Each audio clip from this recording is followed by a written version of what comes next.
Hey, it's Professor S, and for the next 5 minutes or so, I want to talk about carbohydrate polymers. But before I can get into the subtypes of carbohydrate polymers, I need to talk for just a moment about how those polymers are going to be formed, which is why I'm being joined on stage by two monosaccharides, glucose and fructose. Now, in just a second, we're going to let those two get together appropriately in a chemical sense. Anyway, the way that carbohydrates, monosaccharide carbohydrates, connect is through what's called a glycosidic bond or a glycosidic linkage. Glycosidic bonds are a particular type of polar covalent bond that forms between a hydroxyl group in one molecule and something called a hemiketal or hemiacetal group in another. Now, if you'll notice here, one of these guys has a hemiacetal group marked, another a hemiketal group. This is not organic chemistry, okay? I don't teach organic chemistry. But what I do want you to recognize is in both of these groups within the ring, there's a carbon next to an oxygen also in the ring, and opposite the oxygen is a hydroxyl group. Now, one of those groups forming a bond with a hydroxyl group in another molecule is a glycosidic bond. It doesn't have to involve two monosaccharides, but it does when we're building carbohydrate polymers. So let's see how this happens. There we go, a dehydration synthesis reaction to form a glycosidic bond or a glycosidic linkage between two monosaccharides to begin the process of forming carbohydrate polymers. Now, the simplest carbohydrate polymers are like these molecules here, like the one we just formed in that last sequence, which was sucrose, glucose bound to fructose. It includes lactose, glucose bound to galactose, or it could include maltose, glucose bound to a second glucose. These three molecules are called disaccharides because they're composed of two monosaccharides joined by a glycosidic bond. Disaccharides are mainly used in cells as a fuel storage unit. It's an energy storage form. It's more seen in plants than in animals. And in fact, if you're talking about human biology, we see them as a component of the food we eat, but we don't really have them as discrete entities within the body. But at least within plants, it's an important energy storage form. So now let's build a mondo gigantic carbohydrate polymer. This going across the top of the screen is a polysaccharide.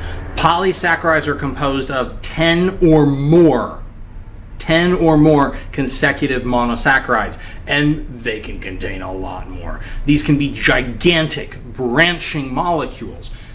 And just as an aside, polysaccharides aren't usually as water soluble as monosaccharides, but it's not because they're hydrophobic in the way that, say, dissolved gases or lipids are hydrophobic, where they aren't easily able to hydrogen bond. These molecules can form hydrogen bonds with water. They're just so huge they need a lot of hydrogen bonds to go into solution, so they don't dissolve as easily. Polysaccharides in living systems tend to fall into two big categories.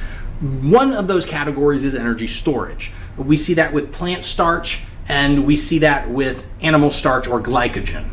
Those molecules are produced for energy storage. They're long chains of glucose, and that's one type of polysaccharide. Another form of polysaccharide, though, is the building material polysaccharide, the structural polysaccharide, the polysaccharide that builds a major component of an organism's body form.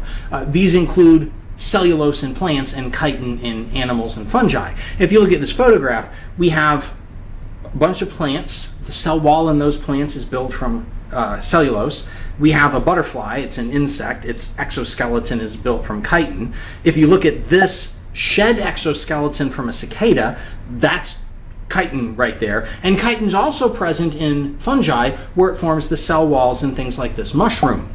One last group of polymeric carbohydrates to know about are the oligosaccharides. Oligo means few. These are shorter than polysaccharides, longer than disaccharides. They tend to be between 3 and 10 monosaccharides long. They're another energy storage form of carbohydrate.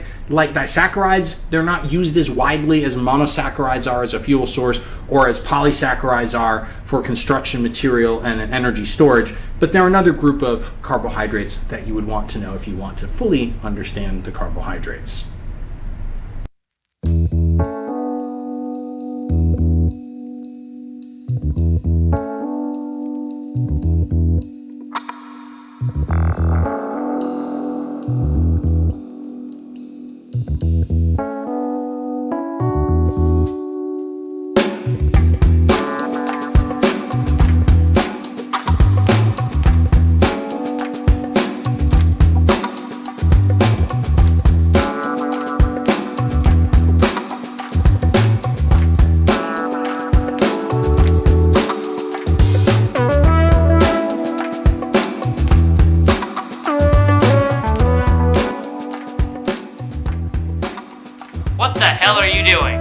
Are you smoldering?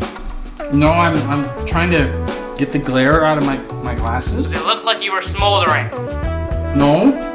Do the take. Hey, this is Professor S, and if you found that video helpful, here's a couple others that you also might find useful. And don't forget to click the button to subscribe so you can see all the new videos as I put them out. Get off camera now.